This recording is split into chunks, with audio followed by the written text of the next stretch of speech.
Your state of consciousness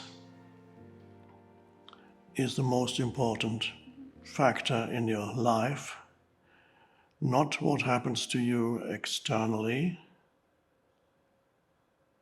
but your state of consciousness determines how you perceive the world, what actions you take, how you react to circumstances and events, your relationships with people and other life forms.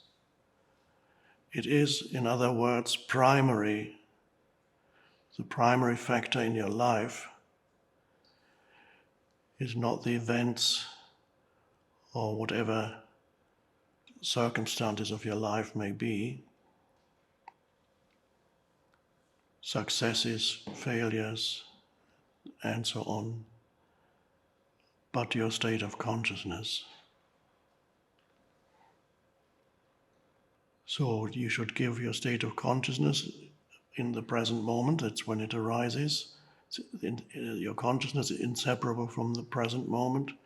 Give it your fullest attention. It is more important than anything you do externally. And in fact, what you do arises out of your consciousness. So wise or skillful action that is helpful and does not create further suffering, further problems, arises out of a state that is non-egoic, the state that we may call presence or awareness. For thousands of years, humans have been trapped in egoic consciousness, and all the ancient spiritual teachings and religions have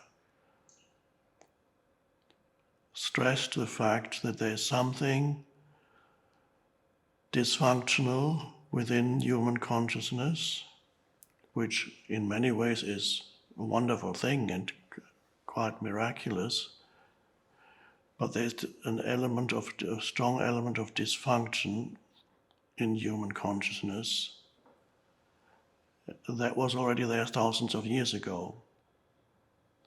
It now is becoming intensified and is amplified by our scientific and technological knowledge.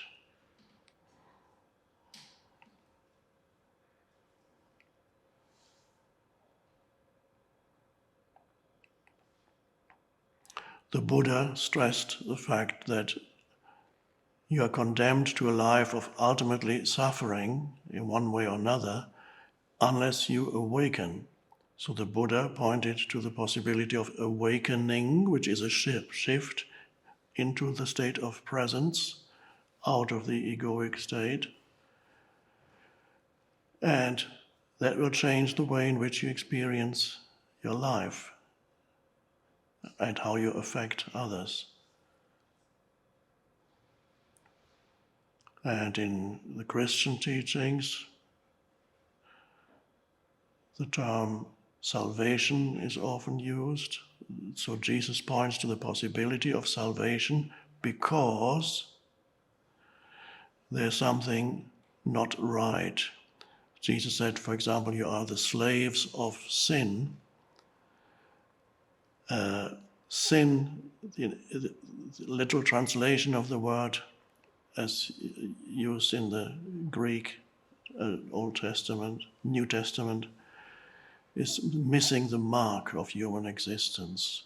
So you fail, there's a failure, missing the mark like an archer who misses the mark.